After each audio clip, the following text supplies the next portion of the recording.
여호와의 종 모세가 죽은 후에 여호와께서 모세의 수종자 눈의 아들 여호수아에게 말씀하여 이르시되 내가 모세가 죽었으니 이제는 이 모든 백성과 너희가 이 여호와를 건너 내가 그들을 이스라엘 자손에게 주는 땅으로 내가 모세에게 말한 바와 같이 너희 발바닥으로 받은 모든 것은 모두 내가 너희에게 주었노니 곧 광야와 이르를 주소서 내가 너희를 같이 내 소속의 원한과 너희에게 주는 속에 같이 너희의 영광과 되리라.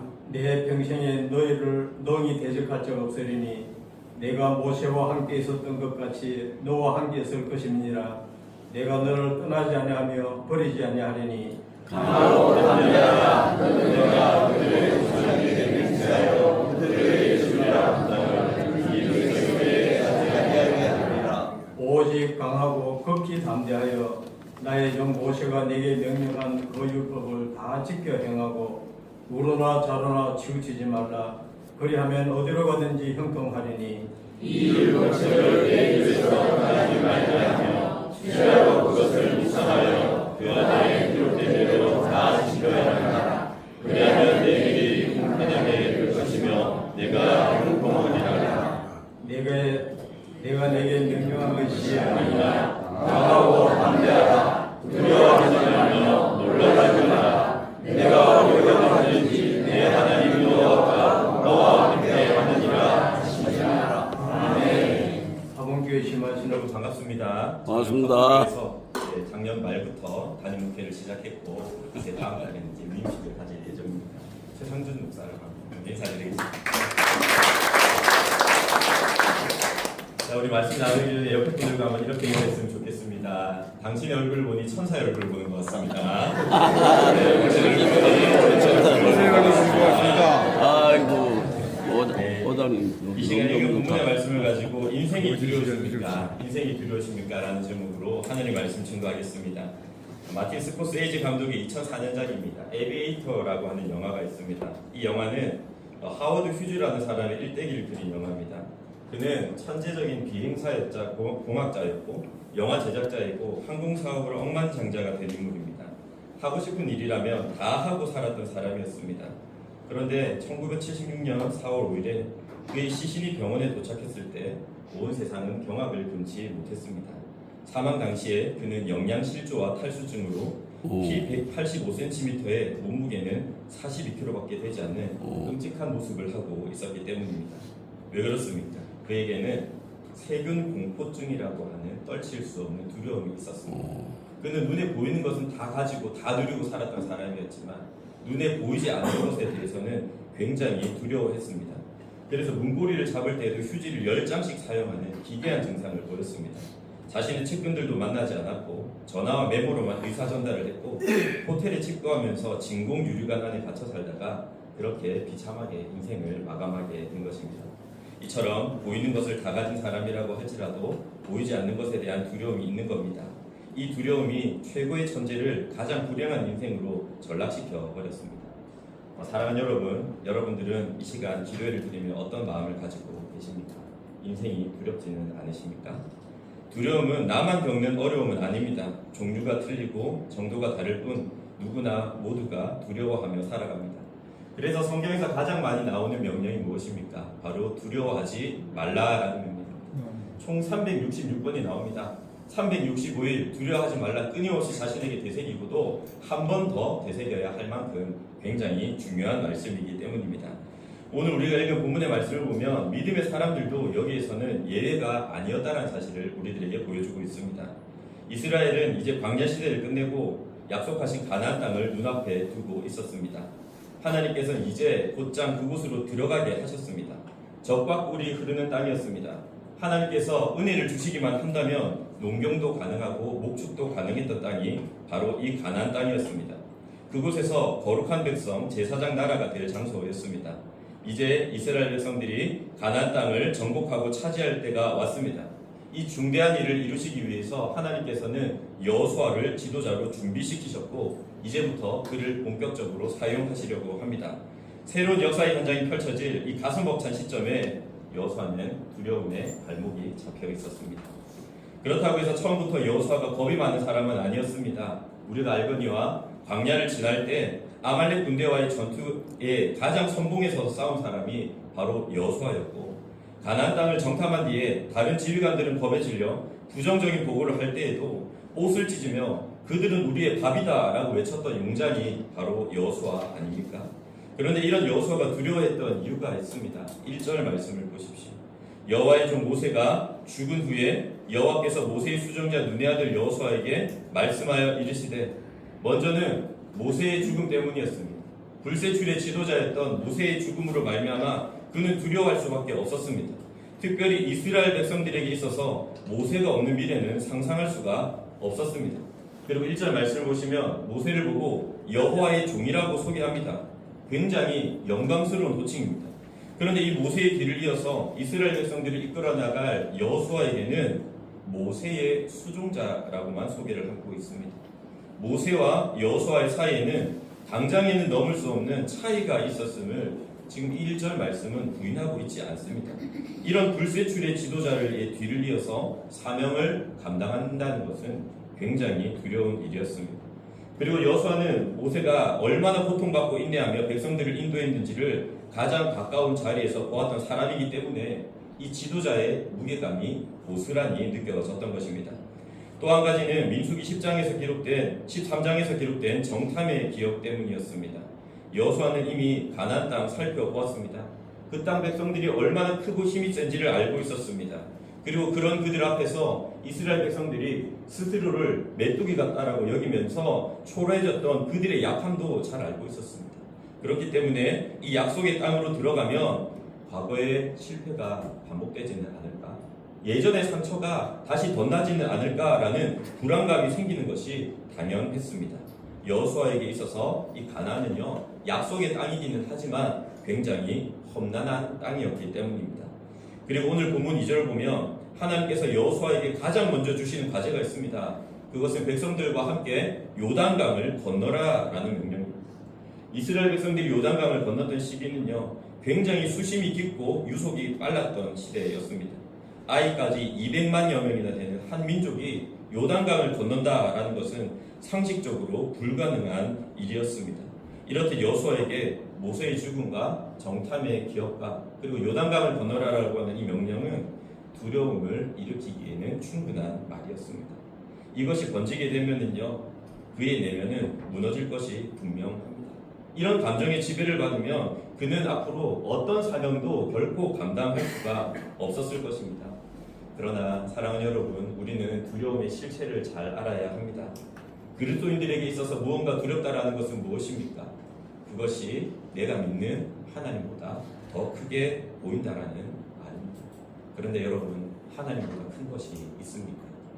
순전한 기독교에서 C.S. 루이스는 이렇게 말합니다. 두려움은 우리가 상상하는 것보다 훨씬 더 과장된 감정이다.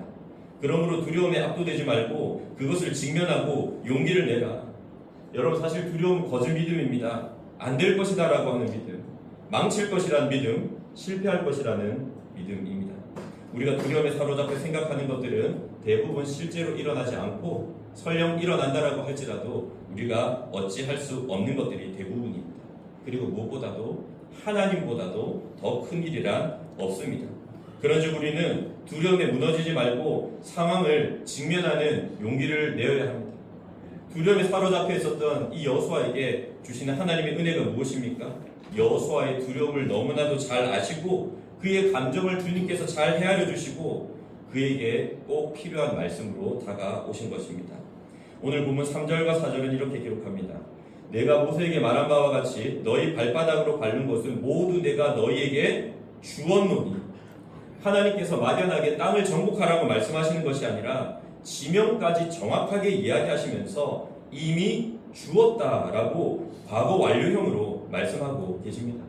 그런즉 여호수아에게 있어서 이 싸움은요, 승리를 쟁취하기 위해서 싸우는 것이 아닙니다. 이미 하나님께서 주신 승리를 확인하며 싸우는 것입니다.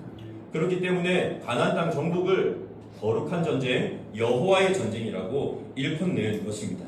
절박하게 전투하며 살아가지 말고 넉넉하게 정복하라는 것입니다. 이어서 하나님께서는 정말 놀라운 약속을 주십니다. 우리 5절 말씀 한번 띄워주시면 감사하겠습니다. 우리 5절 말씀을 한번 같이 읽도록 하겠습니다. 시작. 내 평생에 너를 능히 대적할 자가 없으리니 내가 모세와 함께 있었던 것 같이 너와 함께 있을 것임이니라. 내가 너를 떠나지 아니하며 버리지 아니한다. 하나님께서는 모세와 함께 하셨던 것처럼 여호수아와도 함께 있을 것이라고 분명히 약속하십니다. 이 약속의 말씀이 여호수아에게 얼마나 큰 위로가 되었는지 모릅니다. 여호수아는 그 의미를 알았습니다. 그래서 40년 동안을 모세의 곁에서 하나님의 역사를 눈으로 목격했기 때문입니다. 하나님이 모세와 함께 하시니 홍해가 갈라졌습니다. 구름 기둥과 불 기둥이 이스라엘을 지켰습니다. 만나와 메추라기가 이스라엘 백성들을 다 먹였습니다. 반석에는 물이 터지고 광야길을 완주하게 된 것입니다. 모세의 하나님께서 이제는 나와 함께 하실 것이라는 이 약속이 여호수아에게는 얼마나 커다랗게 다가왔을까요? 여러분, 이 가나안 땅을 정복하는 일은 계산이 서지 않는 일이었습니다. 그러나 하나님이 허락하셨고 하나님이 함께 하신다면 두려워할 필요가 없는 것입니다. 내가 가나안 땅을 너희에게 주었다. 모세처럼 내가 너와 함께 할 것이다라는 이 하나님의 약속은 여호수아의 두려움을 모두 녹여내고도 남음이 있었던 것입니다. 사랑하는 여러분, 기억하십시오. 전쟁은 여호수아에게 달린 것이 아니었습니다. 하나님께 속한 것입니다. 그런데 주어는 여호수아가 아니라 바로 하나님이십니다. 여호수아는 청지기일 뿐이고, 그래서 하나님의 전쟁의 비결을 알려주신 것이 아니라 약속의 말씀을 주시는 것입니다. 여러분, 우리들의 인생도 마찬가지죠. 내 인생이 주어도 내가 아닙니다. 바로 하나님이십니다. 그래서 우리 하나님께서는 우리들의 삶을 인도하실 때에 장래의 일을 훤히 알도록 메뉴를 다 갖다 주시는 것이 아니라 장래에도 함께 하실 것이라는 약속의 말씀을 주시며 우리로 하여금 믿음으로 살게 하시는 것입니다. 저는요, 경상남도 마산시 합포구 교방동 372-12번지 15동 5반에서 태어나고 자랐습니다. 저는 불신 가정에서 자라났고 고등학생 시절부터 예수님을 믿기 시작했습니다. 그리고 정말 하나님의 뜨거운 은혜를 받았고 성령 체험을 하게 되었습니다. 그러면서 하나님의 인도하심과 부르심을 확인하고 신학대학을 입학하게 되었습니다. 그런데 막상 신학대학을 입학하고 나니까 불신 가정에서 혼자 이렇게 신학을 한다라는 것이, 목회자의 길을 걷는다라는 것이 어떤 의미인지 조금씩 깨달아 알게 되었습니다. 그러면서 저는 대학교 1학년 때 이 길을 계속 가야 할지 말아야 할지 내적 갈등이 굉장히 심각해졌습니다. 그래서 이 고민은 군 복무 시절까지 계속되었습니다. 2년 동안 끊임없이 고민을 했습니다. 하나님께도 묻고 스스로에게도 물었습니다.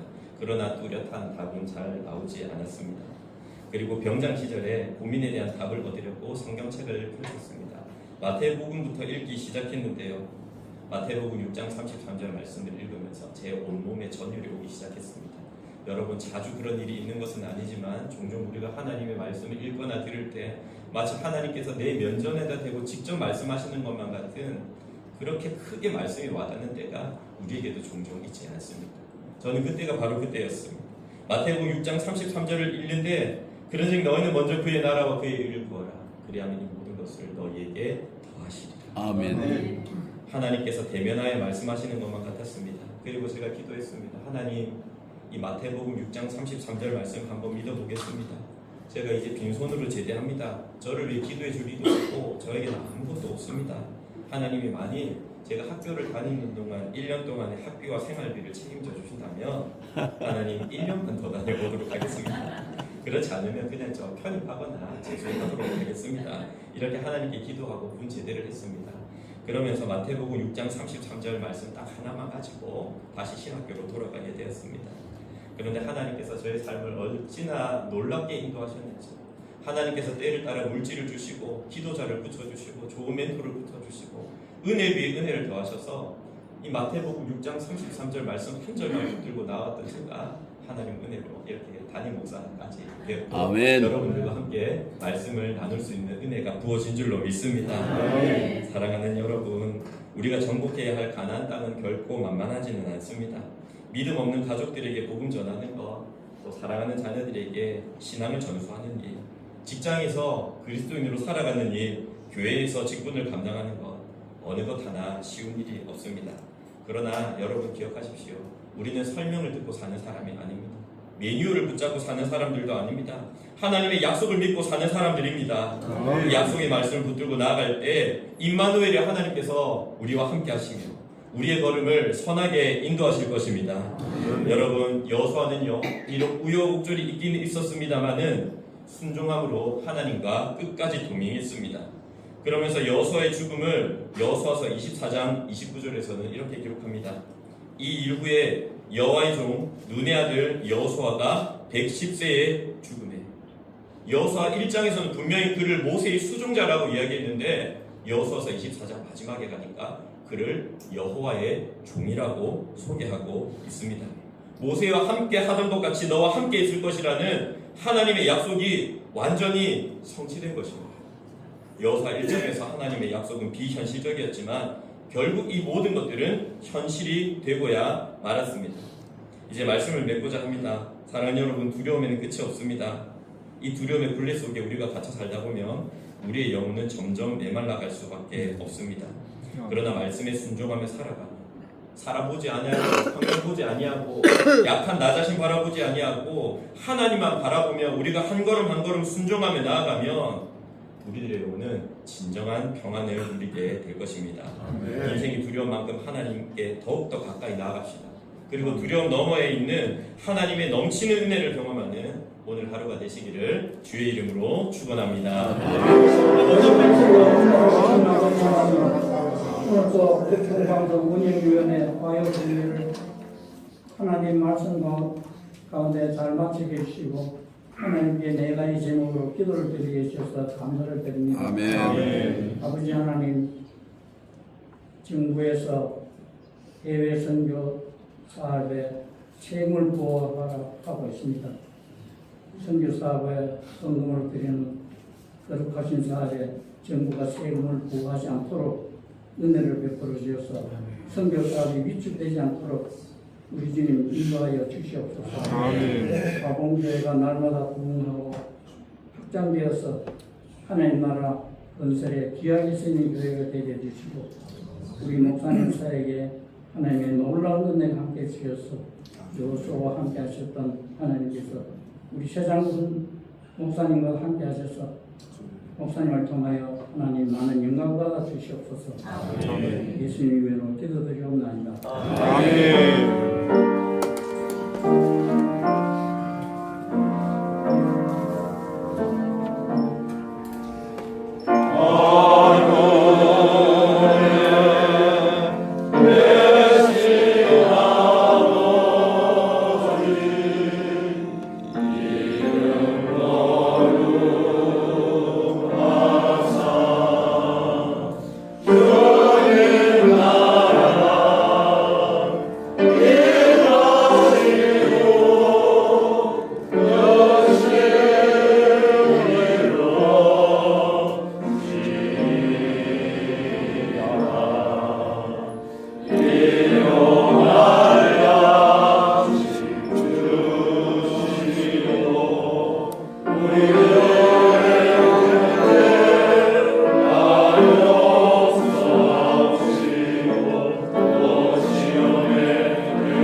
하나님의 도를 받겠습니다.